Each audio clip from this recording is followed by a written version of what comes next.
Hey, if you're looking to create a set of financial projections for a potential investor or lender for a wholesale or distribution type business model, then you've come to the right place. We have built a financial projection template built specifically for distribution wholesale businesses. I'm going to walk you through how to use this template and also show you how to access it. And then at the end of the video, I'll show you where you can get a discount code to be able to download this template with a discount as well. But first of all, my name's Adam Hooksum. I'm the co-founder of Projection Hub, and we have been helping entrepreneurs for the last decade create financial projections for all sorts of potential investors and lenders. And today we're specifically focused on this wholesale and distribution template that we have developed.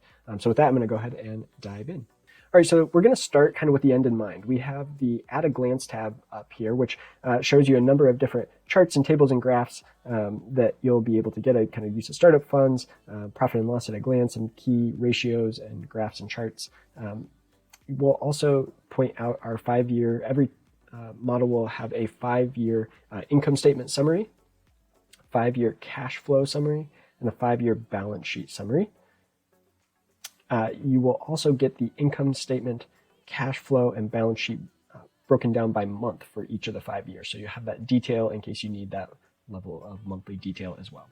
But in order to get here, to get to this point, we're going to have to do a little bit of work. So I'm going to walk us back here to the beginning and show you how to fill this out. So the first thing you need to know is that every cell that is highlighted in light blue is an assumption that you can change. So you'll be able to enter in any investment that you're making personally, or if you're raising money from outside investors, you can put that in here. If you have fixed assets, if you have equipment, or if you own a warehouse where you're storing goods, you can put that in here. You can add specific business loans and interest rates and terms on the business loan here as well. And this table is going to help you kind of at the end as a checkpoint to see, do you have is your starting cash sufficient or not to cover your startup costs plus the working capital that the model thinks you're going to need in order to have enough cash to break even until you reach break even. And so right now we see our starting cash is not sufficient. And that is because it's saying, hey, based on the numbers we have in here, it's going to take us 25 months to break even, which means we need $529,000 worth of working capital to help us get to that break even point. So that's why it's saying it's not sufficient. But we're going to go ahead and dive into, hey, how do we build out the revenue assumptions here? So if we're looking at a wholesale or distribution type business model, what we're assuming here is that you're kind of a marketplace in the sense that you have buyers and sellers. And so you are, you're probably working to get vendors to allow you to distribute their products, or you're buying product direct from a manufacturer in bulk and you are wholesaling that out to your customers. And so what we have here is we're saying, okay, how do we acquire the vendors or the sellers that whose products we're going to be selling, right? So we need to maybe have a sales team or maybe do some ad spend to say, hey, we want to, let's say we're distributing or wholesaling furniture. We want furniture manufacturers to work with us and let us sell their product. So we're going to do some ad spend, maybe some cost per click. We're going to have some organic website visitors. These are all going to drive folks to our website that will maybe sign up as sellers or vendors with us.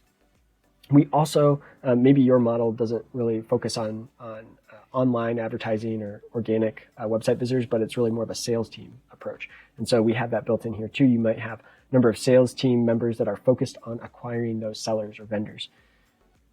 Number of seller leads generated per sales team member per month. So how many new leads can a sales team member bring on board? That's going to give us this total number of leads that are sellers. And we assume some conversion rate of those leads will become sellers for us, and will allow us as the wholesaler to sell their product. All right, so we've got new sellers, and then we have some percentage of sellers who are going to leave each month or cancel and not continue to work with us. So based on that, the new sellers and our cancellation rate, we know here is our total number of sellers that we'll have on any given month. Now we need to go through a similar exercise here for buyers. We need to know now who are the buyers. So is it just individuals that are buying this furniture? Is it maybe it's large companies that are buying furniture in bulk, and a hospital system that's buying lots of different furniture, and we sell to all these different hospital systems. And so we have a sales team, or maybe we have advertising spend to acquire these buyers in our business. And so again, it could be this approach with cost per click, depending on your particular business model, or maybe a sales team approach. But one way or the other, you're going to have a number of buyers that work with you as well. And from there, then we need to know, okay, what is the maximum number of units made available by each seller per month? Okay, so we've been talking about this idea of a furniture wholesaler. So let's assume that your furniture makers are making a certain number of units available to you to be sold each month. So we're saying on average, each furniture maker that we are working with will be able to produce 20 units of their particular product per month for us to sell. So we know the max number of units that we have available to sell to our buyers is this number here. So it's 55. That's because it's 20 times the number of sellers that we have on board right now. Will give us that total number of supply. Well, we also want to know what are the number of units demanded per buyer. So we've got these hospital systems, and they're wanting to buy on average 10 units of furniture per month per hospital system, per customer. And so we know here's the demand from the customers. And what we're going to see down here is that the units purchased is going to be the lower of these two amounts, right? So if the demand is lower than the supply, then, well, we're only going to sell 28 because that's all the demand that our buyers have. Or if the sellers only provided 28 units, there might be demand for 100 units, but the sellers only produced 28, we'd still only sell 28 units. So it's the lesser of the two, supply or demand. And then you as we kind of get into now the distributor's revenue, the wholesaler's revenue, say, okay, of those different units that are sold, what types of units are they? So maybe they have different types of furniture that they're selling, different levels here with different price points.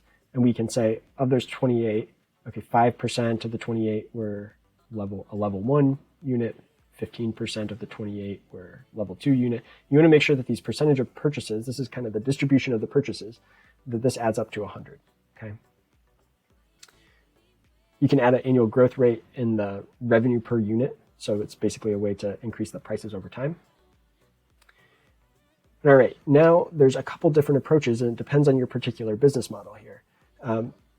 If you as a business, if you're not actually buying the furniture from the furniture maker, but you are just basically a sales rep for them, maybe you're housing it in your warehouse, but you're not actually buying that from them, then in that situation, your revenue is probably just a commission, right? To kind of be the matchmaker between the buyer and the seller.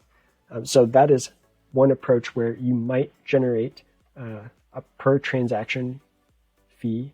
This could be $5, it could be $500, it could be $5,000, whatever it is. You might, or it might be zero. You might not charge anything for a per transaction fee or a per unit fee. You could charge a per unit fee as well. Most likely scenario is you charge some percentage of total sales, and this is your revenue as a distributor. So if you are just doing the sales and the distribution, but you're not actually buying the product, owning that product, and then if it doesn't sell, you're sorry out of luck. You gotta liquidate that somehow. If you don't actually own the product, then you're probably just getting a commission essentially of the total sales. And so that's how you'd want to enter this in. Now, if you are actually buying all that furniture from the manufacturers, if your business model is to buy the furniture in bulk and then sell it to your customers, then when you sell that furniture, this should be 100%. Percent of total sales maintained as your revenue is 100%. It's all your revenue because you actually went out and bought that furniture. But the next thing we're going to look at is the cost of goods sold as a percentage of revenue. So if you are going out and buying that furniture, let's say you mark it up, you double the price. So you buy it for $100 and you sell it to the hospitals for $200 a unit. Then you want your cost of goods sold as a percentage of revenue to be 50%. Okay. If we go back to that other model where, let's say, you're really just earning a commission, you're not actually buying the furniture yourself, then your cost of goods sold as a percentage of revenue is probably nothing or next to nothing. You have probably very little cost of goods sold because you are not buying the furniture. You're just kind of in between doing the sales piece for the manufacturer. So those are kind of the two different approaches that you might be able to use this template for with just a simple adjustment. Okay, now let's move on to our other expense tab. So here you can add your operating expenses. You can add these by different categories, so general and admin, marketing, and development and maintenance. You can add any expense as a fixed dollar amount, meaning it's a same dollar amount each month, or a percentage of revenue. So a transaction fee, a credit card fee, for example, credit card processor might charge you 2%. So you'd put 2% of total revenue as a transaction fee. Shipping, maybe you know shipping generally costs 10% of sales, so you just want to put in shipping as a percentage of total revenue at 10%. So you could do that too. And put 10% in this model, you want to put in as 0.1 or 2% as 0.02. So that's how you'd enter that in. All right, now we can jump over to our input salaries and dividends tab where you can add salaried positions. You might have a CEO, maybe a warehouse manager, maybe a director of logistics and marketing, and so on. The thing you can do here is add their salaries or benefits, what month they got started. So you can see, hey, we're going to add this director of marketing out in month 13 in this model. And then month ending is 60 because that's the end of the model. Okay. And then you can say, hey, we're going to actually have maybe 2 warehouse managers. And so you could just change this to the number of particular employee is going to be 2. Then you can provide them an annual raise here as well. And with that, we get all the way back to where we started at the at a glance tab, and you can see whether you're making money. In this example, it takes a while for our revenue to ramp up, as you can see. And so we lose a bunch of money here in the first couple of years, but then become quite profitable as we build out our network of buyers and sellers and start matching them more often. This becomes a profitable business for you. So if you have any questions at all, please reach out to us at support@projectionhub.com. And also, you will want to look in the description of the video below because we're going to put a link in there that you'll be able to go and get a coupon code to get a discount on this particular template. And so make sure to do that as well. And thank you for watching to the end of the video. And so hope you enjoy that discount code. All right. Thank you very much.